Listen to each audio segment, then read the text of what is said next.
Imagine traveling back to the year 1794, a time when horse-drawn carriages ruled the roads and machines were just beginning to change the world.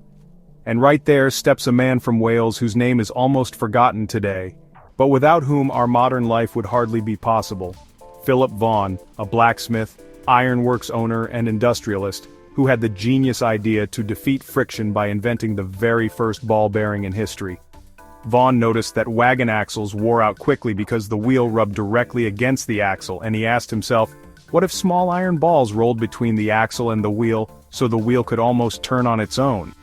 His answer was patent number 2006, a ball bearing where iron balls ran in a groove and were held in place with a clever cover.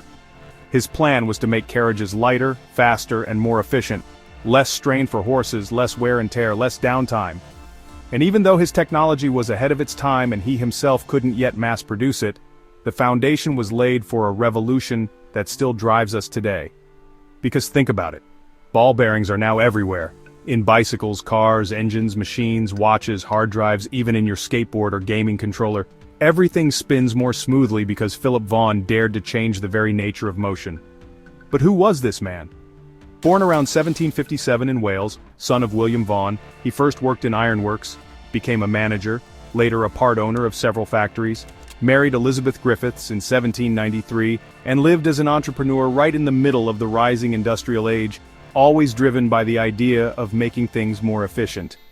And even though his name isn't as famous as Da Vinci or Edison, even though he didn't build helicopters or futuristic machines, with one single invention he ensured that we could become as mobile, fast, and modern as we are today. Without Vaughan, there would be no cars as we know them, no trains in the same way, no industry on the scale we live with now. And the next time you pedal your bike or your car glides down the road, remember that somewhere inside, tiny balls are spinning, moving the world for over 200 years, and it all began with a Welsh blacksmith who dreamed of defeating friction.